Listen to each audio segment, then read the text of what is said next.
Hello, welcome back to the channel. Today I'm talking about distance and dispersion and how to take that knowledge onto the golf course.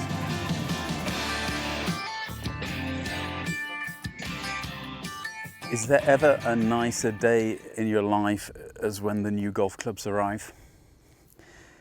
I've been the lucky recipient of some new Callaway Tcb Irons. It's the same iron that GHarr plays, and a little bit different than the iron I was playing last season, which was the Apex Pro.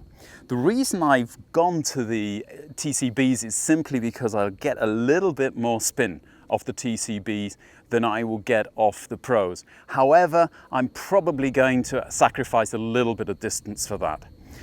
What I have done, however, just to keep you well informed, is I have knocked the loft down a little bit. I've gone 2 degrees stronger than the average loft on these because I'm not GHarr and I can't hit it that far. So I'm actually looking now with these new irons to see what kind of distance and dispersion I am getting with them. That is basically my main question when I set up to a new set of clubs. The beauty of these irons obviously is I've got the same shaft in. I've always been playing the Project X6.0 for years now. So really when I get a new set of irons, it's the same shaft. So I'm working with the same shaft weight. It's all about the heads. And the heads are extremely pleasing to the eye. The beauty of this kind of cavity bat sets is you still got a nice kind of thin top edge, so it really looks a bit kind of bladey, even if it's not really a blade, and it's kind of given me a little bit of help. And I think if GHarr can take a little bit of help, then so can I as well. But the main job I'm here for today is basically getting some idea of my distances and also my dispersion. So what I like to do with my clubs is hit around about 20 balls with each club in the bag. And then obviously with the help of TrackMan, I'm going to actually get myself to measure these clubs or these balls and see what kind of dispersion pattern I'm getting. One of the main problems that we have when we're looking at dispersion and distance is that we tend to take our best shots. Around about 10% of the balls in the bucket are actually going to fly further and straighter than the rest because they're the ones that you're going to really time correctly. Some of the balls in the bucket you're going to hit terribly. Around about 10% of them, if we're honestly true. And you shouldn't be surprised by that. That is all a part of the game. We are not robots and we hit bad shots. And in truth, that's what makes it so exciting. You can have the best player in the world and they could socket it into the bushes. They could top it. They could shank it. They could hit it fat because golf is and remains a very difficult game. But that means that you can't take your best shot as your average. You have to take an average of all your shots. You've got to accept the bad ones and incorporate them into your puzzle, which is dispersion and length. Now, obviously, I'm not going to say that the topped ball is the one that I've got to use. On the contrary, I won't really use the top ball, but I also won't use the best ball. I'm looking at kind of the 80%. Where is the 80% going? How long are they going? And what is their average length and dispersion? But I am also taking into account that with some of the clubs in my bag, I'm going to be hitting them straighter. And some of the clubs in my bag, I'm going to be spraying more. Now, there's not always a good reason why that's the case. Sometimes it's a psychological thing. You just simply like the club that you're hitting. Sometimes it's an actual physical thing. The club just seems to be better for you. A better weight, a better combination of grip, shaft flex, and club head. But on the other hand, sometimes they just don't seem to be working. And this could be down to your technique. Maybe your technique isn't good enough to be hitting a 5-iron or a 4-iron. Maybe your club head speed is too low to actually get the benefit of such a club. You'll be better off using a hybrid. And that's one of the things that I also want to be having a look at, is comparing, for instance, so driving irons with hybrids, hybrids with fairway woods and fairway woods with drivers, to see which is going to be the best club to use in any given situation. Once I start to get a bit of a pattern going, that's really when I start to think about, okay, how am I going to take this onto the golf course? And that means starting to introduce a pre-shot routine.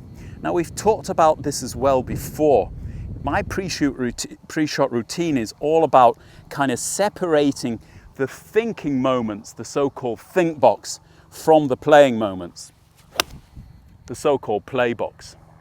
When I get over a golf ball, I just want to hit it. I don't really want to be taking any time to do anything else whatsoever.